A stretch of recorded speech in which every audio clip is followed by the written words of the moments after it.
embaasii yeroo lammaffaadhaaf dhaqnee asin dura gaafa siidaa Haile Sillaasee diigne sanis dhaqnee turre ganamatti dhaqnee alaabaa jijjiirree deemnee gaafii kennu sin gaafa nu deebisuu qabdanii waanuma hundarrattu jenneeni even waaqa tokko bilbilaanis nama tokko dubbisaa turre jechuun keessa hojjetu ignoor godhaa turanii amma dhuma kanarra gaawwanni biyya keessa adeemu daranuma dabaluu malee wanni hir'atee hin jiru wanni duuba deebi'aa jiru hin jiru. Kanaan qeerroon biyya kana jirtu gartee akkuma qeerroon addunyaarra jirtu yeroo ammaa wal dhageettii garuu akkuma jirutti ta'ee qeerroon biyya UK kana keessa jirru wal mari'annee qeerroon London wal marii goonee hiriira Scotland deemnee tokko ture. Achirratti uummanni hawaasni Scotland sun baay'inaan qaba waan ta'eef achirratti hirmaachuu achi dhaqnee galgala sana achi teennee wanni kuni akkana ta'aa jira asii gallee embaasii sana dhaqnee yeroo hunda gaafii gaafannee galuu osoo hin taane jara san seerri fedhaa cabu wanni fedhaa ta'u embaasii san cufuu qabna kennu wal mari'annee akka qeerrootti eegasii qeerroo UK keessa jirtu hundaanuu dhaamsa kan onnoo goonee eegasii miidiyaa hundarratti miidiyaa addunyaa hundarratti jechuudha miidiyaa hundarratti akkuma argite Facebook irratti waan garaagaraa irratti maxxansinee street Scotland irraa dhufnee embaasii madeemnee embaasii dhaqnee galgaluma san cufnee jechuudha manatti hin galle jechuudha sanarraa ta'uu danda'a. Ayyee galatoomii mee gammachis achuma wal bira waan jirtanii fi egaa akkuma beekamu daawwattoonni keenyallee akka sirriitti hubatanii fi sagantaa biraatiif sagantaadhuma wal fakkaataadhaaf karaa bakka biraatoo deemaa jiranuu karaa irratti qabannee dubbisaa jirra hawwiisi akkasumas shukriin fa'is sagantaadhuma dhimma Oromoof gara magaala biraatoo deemaa jiranuu karaa irratti arganne bifa kanaan isaan dhiyeessuu keenyaaf nuuf galchaa jechaa egaa gammachis mee uggurri guyyoottan jalqabaa akkam ture gaafa duubatti deebinee laallu gara jalqabaarratti haala kanaan nuu milkaa jettanii abdattanii turtanii gara jalqabaarratti wanti si mudate milkiin turellee akkasumas danqaan ture si mudate jira guyyoota jalqabaarratti.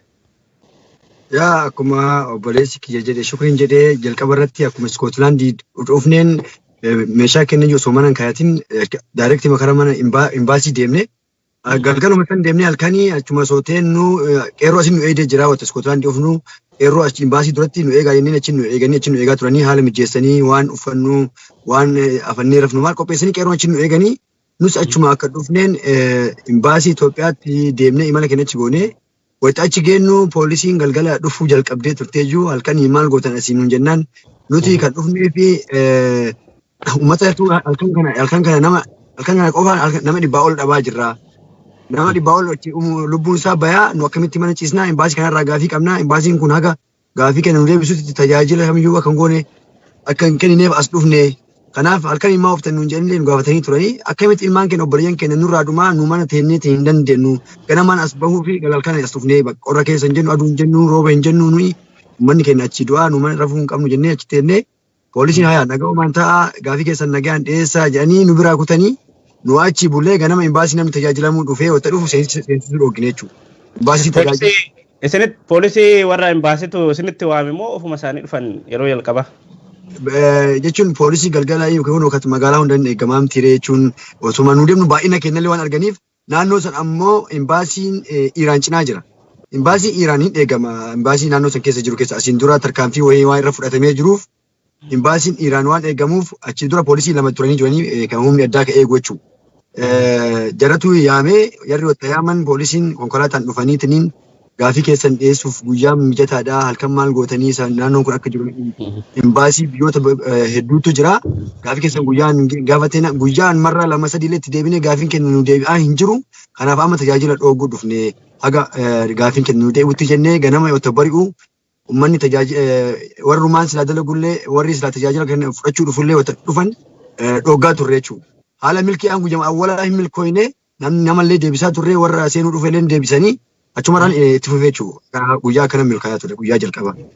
Ayyee galatoomii gammachis hawwii gara keetti dhufa. Mee jalqabarraa kaatanii atillee waan kana warra qindeessaa ture keessaa adda durummaadhaan nama tokko hawwiin koominiitii hawaasaa keessatti naannoo keessan keessatti illee hedduu warraaqa guddaa goota.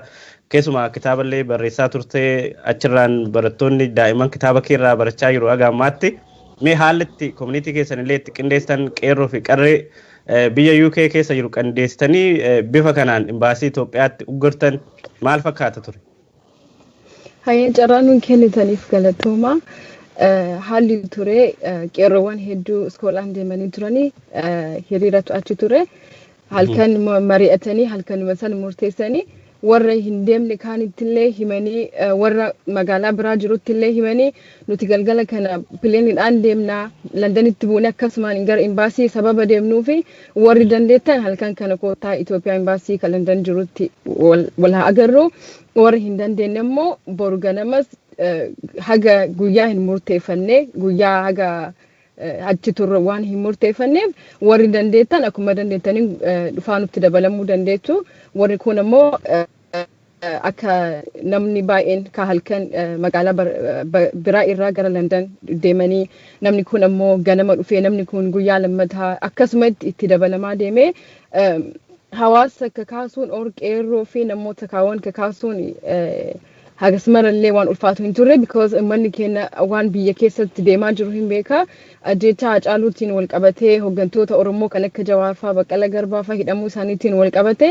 especially yeroo sana immoo haalli fayyaa Jawaar haala yaaddessaa keessa ture akkuma beekamu like haala du'aa fi jiruu jidduu itti ture yeroon suni kanaafuu namni kan dhagee no akkamitti rafna hojiinis nutti haafu wanti hundi nutti haafu at least deemnee uummata keenya sagalee ta'uu qabna. Imbaasiin kun warra mootummaa Dr. Abiy or mootummaa Itoophiyaa bakka bu'ees jira waan ta'eef osoo uummanni keenya biyya dhumatu osoo citizen isaanii biyyatti dhumatu callisuun isaanii gaarii miti. Kanaafuu hin deemnaa ka jedhuun uummanni marti yaa'ee qeerroonis qarreenis hawaasnis akkasuma yaa'ee achi turre. Ayyee galatoomii hawwi. Shukrii gara kee dhufa. Mee xiqqoo gaafii adda ta'e si gaafadha shukri keessumaa qabsoo manni Oromoo waggoottan darban gaggeessaa ture keessatti atillee adda durummaadhaan qabsoo uummata keenya kakaasuu amlee namatti toruu gochaa turte gidduu kana siidaa Haayila Sillaasee warra London keessaa buqqisan keessaa atillee nama tokko siidaa Haayila Sillaasee jechuun biyya Ingilaandi keessatti maal akka ta'e namni hunduun beeka siidaa sana buqqisuu jechuun salphaa miti qeerroo London waliin taatanii keessumaa immoo maqaan kee adda durummaadhaan ka'aa ture gama adda addaatiin maqaa kee gara sooshaal miidiyaatiin warri leellistoonni sirna nafxanyaa maqaa kee afarsaa turanii hedduu maqaa kee asiifachi fuudhaa turan argee jira. Gama biraatiin weellullee qabda keessumaa Hacaaluun waan Minilik irratti keessumaa Finfinnee keessatti siidaa Minilik dhaabbate irratti dubbateeti kan ajjeefame. Atillee sirbaa tokko sirbitee jirta sirba Minilik bineensa kan jedhu. Mee sana wal qabsiisuudhaan haala amma keessumaa biyya UK keessatti adda durummaadhaan aartii weellisaa beekamaallee taatee ammas qabsoo manni Oromoo gaggeessu keessatti adda durummaan hirmaachuun meesiif maalidha akkasumas sirba Minilik sanallee mee akkamii yaadatta haala amma jiru wajjin keessumaa sirna amma jiru sirna nafxanyaati sirna Minilik sadaffaa uummata keenya irratti deebisaa jira Abiy jechuudhaan Abiy Minilik sadaffaallee akka jechaa jiran kan hubatamu. Akkamiin ibsita mee sirba Minilik sirbite irraa nuu jalqabiti akkuma waliigalaa sirnicha kanattillee akkamiin ilaalta?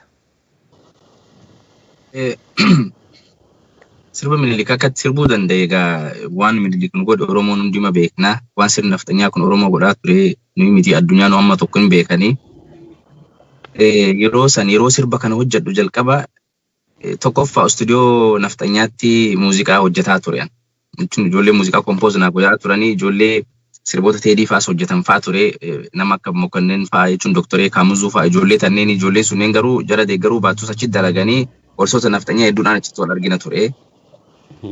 Teediin sirba Tuqursoo jedhu san baasee akka malee soonu aarsaa jiru sanarraan deebi'ee wanni Minilik godhe suni Quddus Xoornat nu jedhe jechuudha gaazexaa irratti ba'ee fi miidiyaa irra taa'ee konfidansiidhaan jechuudha kuni tuffiidha. Nulleen uummata kana keessaa dhalannee uummata kanaa hojjannaa waan kana namticha kana deebisuu fi qabna ka jedhu yaadee waan kanatti deemuu jalqabe. Eegasii waan inni hojjedhu maaltu babbahu eegaliseetu istuudiyootti illee baay'ee wal dhabaa ture wallistoota nama tokko. Sponsor godhaniiti warra nafxanyaa kun akkam seete sponsor wal godhaniiti sirbuma gartee sirnoota dobre kana faarsu wallistoota isaanii sponsor godhanii warra kaampaanummaan guguddaan kuni Edros faarsuu Minilik faarsuu Taa'ituu faarsuu haa ta'u Haayile Sillaasee sponsor godhee warra kana hojjetu jira. Maaliif aartiin akka muuziqaan humna qabuun beekan baay'ee muuziqaan amma akka humna qabu galee fi jira jaraaf. Kanaaf waan akkanaa hojjechiisan jechuudha.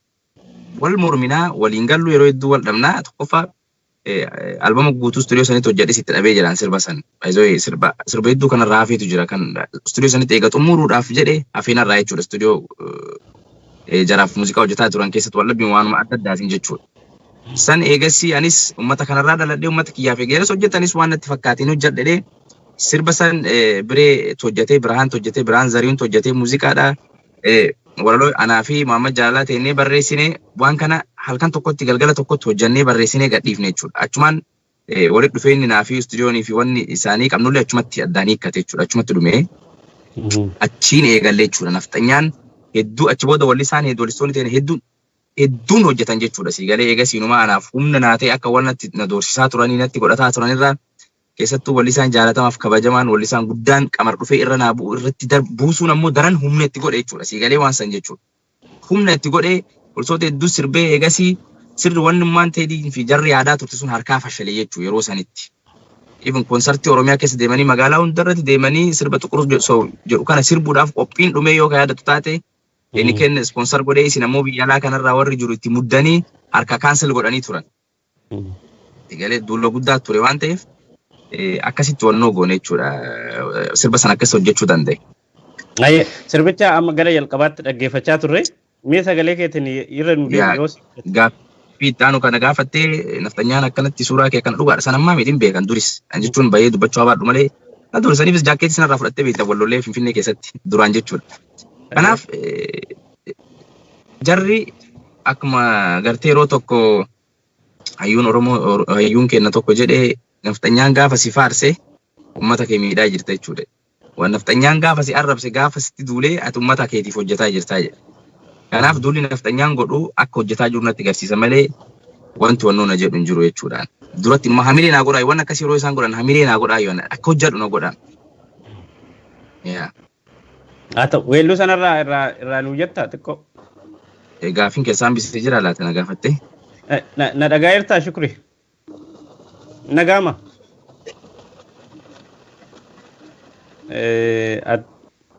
Shukri nagamu. Nagamu.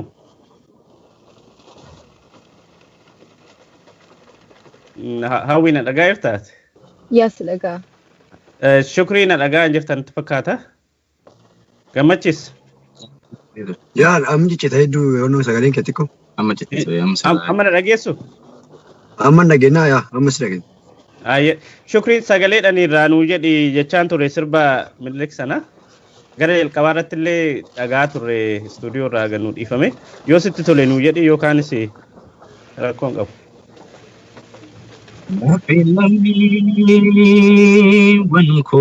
Wankoo bakka jirtu iyyitee lamuudin narratti indichisiin jettee karraa jese dagatus karraa du'in dagatu maal baachahoo harmaa muraanolee indaagannu yoomillee maal baachahoo akkas fakkaata. Ayyee galatoomii Shukri. Mee Gammachis gara keetti darba. Mee egaa imbaasii Itoophiyaa kan biyya UK'tti argamu imbaasiiwwan biyya alaatti argaman keessaa kan akka DC jiru kan akka London jiru kuni imbaasii xiqqaa miti. Imbaasii maybe akka Itoophiyaan biyya alaatti qaba jettu keessaa isaan gurguddaa natti fakkaata. Imbaasii akkasii kana guyyaa 8 walitti aansanii guruun akkam ture? Maal faatu challenge turellee maal fakkaata? Akkamiin cichitanii guyyaa 8 walitti aansitanii guruu dandeessanii maalidha icciitiin keessa mee warra biraatiif illee barumsa akka ta'u?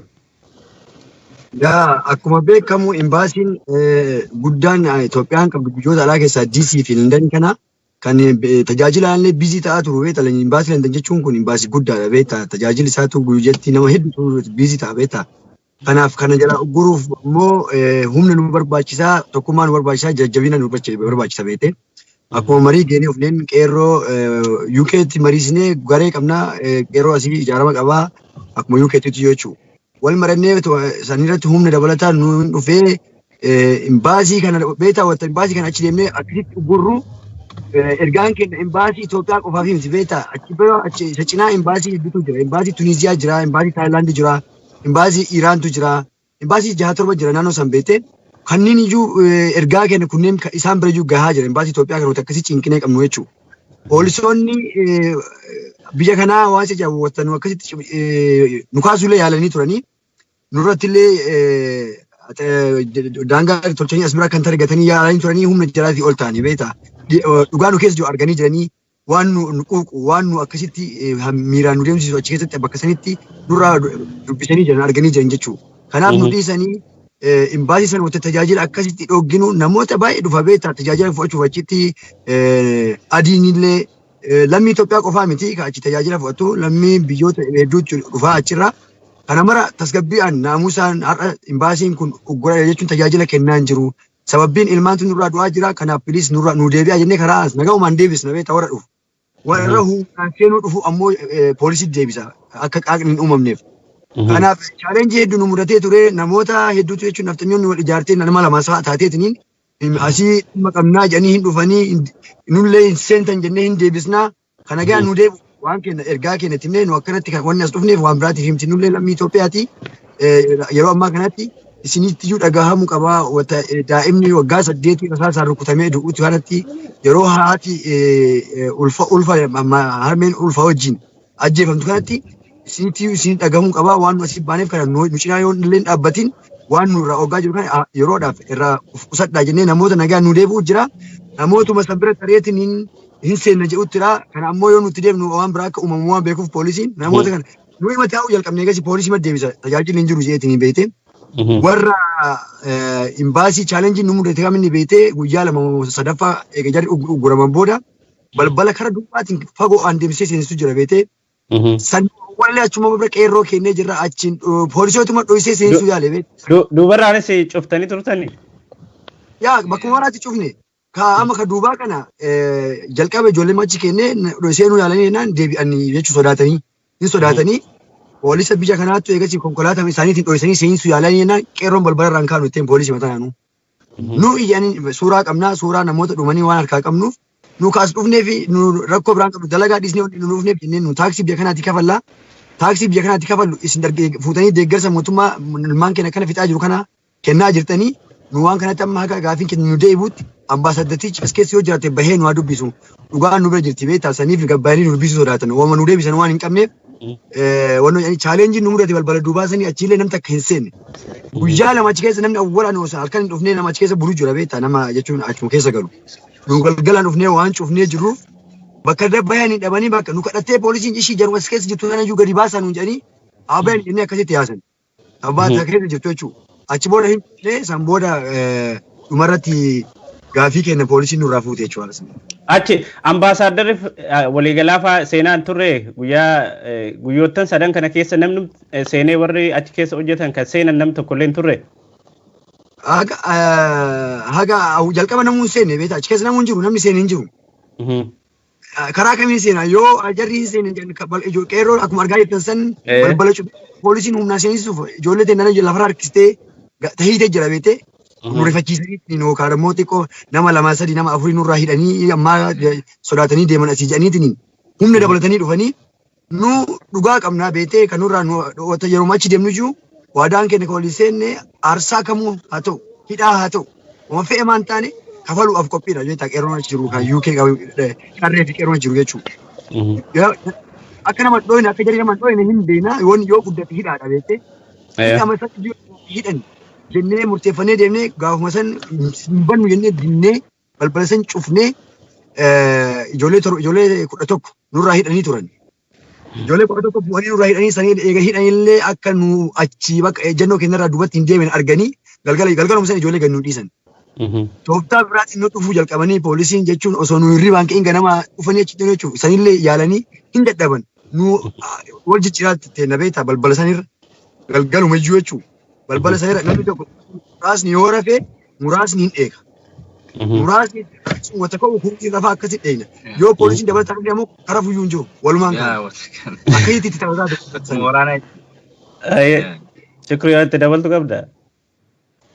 Kanuma dhugaadha waan inni jedhe kanuma wanni hundi wanni jiru. itti deemna. Aye, hawwi mee gara kee dhufa. Mee egaa haalli isinitti uggura kana gootanii amma biyyoota adda addaatti darbee jira gara Neezerlaanditti gara Faransaayitti diisittilee yaalamaa jira guyyaa kaleessarraa meebi torbanoota kana keessa biyyoota adda addaatti illee itti fufa jedhamee eegamaa jira. Akkuma waliigalaatti tokkummaan keessan cichoominni keessan wal eenyu sanarratti uggura sanarratti baay'inaan faa kan mul'atu dubartoota ture qeerroo hedduu argaa turre. Mee haalli cichoominni keessan jabinni kutannoon keessan guyyaa 8 imbaasii Itoophiyaa cufuu jechuun waan salphaa miti. Maal fakkaata ture tokkummaan keessan kanarraa illee biyyoota biraa keessatti imbaasii argaman manni keenya maal barachuu qaba sinirraa? Akkuma shukrii fi gammachiis jedhanii wanti isaan baratuu qaban tokkummaadha. Yoo tokko taane yoo cichoomina waan tokko irratti qabanne milkaa'uun keenya hin oolu. Lammaffaa immoo wal dhagahuu wal hubachuudha. Haalli qilleensaa yeroo tokko rakkisaa ture, rooba ture, akkaan qorras ture. Kana dandeettee nyaata illee achitti nyaata hin bilcheessinu so hawaasatu nyaata achitti fida. Beelli jira, dheebuun jira, dadhabbiin jira, hirriba dhabuun jira, qabbanni jira, roobni achitti roobuu ture. San fi wanta biyya keessatti uummata keenyatti ta'aa jiru yoo wal bira qabne kun homaa iyyuu jechuun uummanni keenya reebamaa jira, uummanni keenya hidhamaa jira, wayitanu achi turetti ammoo haalli fayyaa baay'ee yaaddessaa ture. So haguma fedhayyuu haalli hammaatiyyuu goolii keenya ka fuuldura achiif goona jennee kaayenne san irratti wanta irratti xiyyeeffannee fi akkasuma immoo haala biyya keessatti uummanni keenya ta'aa jiru wal dura qabnee wanta ilaalleef homaa nutti hin fakkaanne tokkummaa nurraa barachuu qabu, wal dhagahuu nurraa barachuu qabu, akkasuma immoo obsa barachuu qabu. Yoo achi biratti baanu akka manaatti miti, ho'aa miti, maybe ijoolleen Scotland irraa dhufan shukriin faatii yoo hin beekanii haala guyyaa lamaaf guyyaa sadiif uffata sun jiratiin akka achirraa dhufanii achi turantu ture. Sa'aatii guyyaa lama guyyaa sadii nama hirriba malee halkan dhaabatanii warra rafuu laaluu wal to'achuu wanta akkasiitu jira. Warra halkan hirriba malee dhaabataa bulanii guyyaas dhaabataa oolanii wanta salphaa miti haalli keessa turre. Garuu immoo tokkummaa keenyaan wal dhagahuu keenyaan akkasumatti immoo waan biyya keessa ta'aa jiru ilaallee keenya wajjin wal bira qabne it's okay ummatuma keenyaa fi ummanni keenya biyyatti du'aa jira. So kan jechuun homaa miti jennee wal dhageenye turre waan ta'eef nurraa wal dhagahuu fi obsa akkasuma tokkummaa barachuu qabu jedhee yaada. Ayyee galatoomii hawwi shukrii meegaa guyyaa gara dhumaarratti alaabaa kan Itoophiyaa sana buustanii kan alaabaa qabsoo uummata Oromoo kan ta'e alaabaa ABO fannistanii turtanii maal fakkaata ture mee achirratti gama tokkoon poolisoota natti fakkaata miila gadi sin harkisaa turanii qeerroo alaabaa sana ol baasaa turu karaa dubarraa ni mul'ata ture miila gadi harkisaa turan poolisoota natti fakkaata. Akkuma waliigalaatti haalli miirri yeroo sana ture maal fakkaata guyyaa gara dhumaarratti deeggarsi hawaasarraa illee argachaa turtan maal fakkaata akka injifannoottis maal arganneettu? Alaabaa sanarratti gara namatu jira tokkoffaa nam tokkos ka komii kaaseen jira gara federaalaa alaabaa federaalaa hunda bakka bu'u kan akkamiin ilaaltan ka jedhee sin jira ka ammoo gaarii gootan jedhee sin jira tokkoffaa an akka nama dhuunfaa tokkotti ragaa garuu laal gabadha hidhatan alaabaa kan jijjiiruu hin dandeenye achi duras buusnee jirra baay'ee hin beektanii guyyaa siidaa Haile Sillaasee diigamsanis buufnee turre alaabaa buusuu qofaas alaabaa federaalaa jedhamtu san jalatti guyyaa achi feennee deebii dhabne jechuudha. Alaabaa san jalatti federaalaa jettu san keessa jirraa minus Oromoon gaafii dhabne jechuudha. Gaafii dhabnaan gaafii gaafatamnu isaan nu deebisuu isaan nu gaafatu osoo hin taane mootummaa biyya kanaatu poolisootatu inumaa nuuf deebi'ee nu gaafatu. Okey manni kun isin dubbisaa isin jiranii isin gaafannee jira dubbataa hin jiranii akkam godhuu qabna. Isaan qofaa miti jennee nu isinuyyuu nu dhagayaati isaanis mootummaan biyya kanaa dhiibbaa godhee akka gaafii kennu dhagaanii deebii kennu deebisan barbaannaa jenneen. Nu dhaga'uu didan jechuudha. Wanni dafee mootummaan kun iyyuu dhagee jarattis leetara nurraa fuudhuudhaaf mootummaa biyyaattis fuudhuudhaaf waadaa nu seenanii fudhaniif hin siif. Kana dhumarra emotional taatee ijoolleen emotional taanee dhugaadha. Alaabaan kun eeganu as jalatti nu tuffatee wanni asirra taa'uuf hin jiru jechuudha. Si galeemi? Kanaaf alaabaa san kurtee ijoolleen emotional taate alaabaa san buufte jechuudha. Eegalee poolisiin akkasitti poolisii waan meeqa godhe ijoollee qaban waan meeqa godhan jechuudha. Wanni akkas ta'e sun deebii maal godhe deebii uume jechuudha. Akka mootummaan kunis uummanni kun har'a mana koree alaabaa kan jijjiiree isaanuu amazing gittaa turan. Even Spider-Man jechaani turan gurbaa mana koree saniin jechuudha. Gurbaa keenya qeerroo mana koree san isaanuu amazing gittaan akkaataan itti godhe sii galee. Maaliif achirraa soquuf lubbuu namaati namni kun lubbuu fi kenneetu godhuutti jira waan kana deebii argatuu qaba kedhu mootummaan kun xiyyeeffannaa itti kenne jechuudha. Sii galee tokkoffaa alaabaa qofaan gad laal waan akka jira beeki waan kana deebi'a. Eeltiraan biyya sanarraa kacituu dandeettiin tokko mootummoonni dabaran deebii isaanii dhabuudhaadha. Kanaafuu uummanni sun gaafa isaan biratti gatii dhabuurraa deebii uummata saniif deebisaa turan inumaa arraba ture waan uummanni Eeltiraa gaafatuuf jechuudha.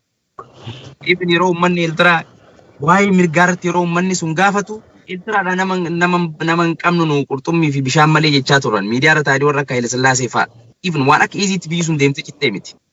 Dubbiin Oromootunis garas deemaa jirti. Dhugaa rabbii sii himaan. Itoophiyummaan feekiin hin dalagu. Uummata biyyattii tana keessatti Oromoon akka jiraatu yoo barbaadan akka Oromiyaan biyyattii Itoophiyaa jedhamsan keessatti biyya taatee akkuma jirtu akkuma biyyaatti jiraatu yoo barbaadan deebiin Oromoo jalqabarra deebi'uu qaba. Yoo deebiin Oromoo jalqabarratti hin deebi'in jaalatanii jibbanii laal giddiilleen ta'e waan fedhen ta'e namni tokko beeki.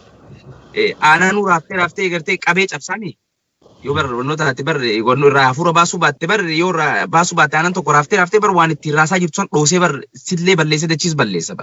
Kanaaf uummata kana deebii yoo hin deebisne waan uummanni gaafatu yoo hin deebisne jaalatanii osoo hin ta'in giddiidhaan biyyi alaabaa hin baasin jijjiiramee biyyi san keessa jijjiirtuu Oromiyaa biyya jettu arguuf deemta. Akka amma deemaa jiran kana yoo taate jechuudha. Akkasuma jechuudha wanni hundi akkuma obsinee dadhabnaan alaabaa jijjiirre uummanni Oromiyaanis yoo obsitee dadhabde garri deemtu garas jechuudha. Itoophiyaan sagalee uummata Oromoo hin dhageenye wanni jechuun wanni yoo deebii uummata Oromootiin deebisu waan gaafii uummata Oromoo hin deebisne Oromiyaa wannoo miti jechuudha. Ka fe'attee gara feeti ergattee yeroo kanatti hin dandeettu. Ammaa zamana Minilikillee hin dandeenye. Wanni isaan ammallee yaadaa jiran sagalee uummata Oromoo dhoksaa. Lakkisaa jedhaan lakkisaa dhugaa rabbii biyya ijaaruun akkasitti miti lakkisaa Eeltiraa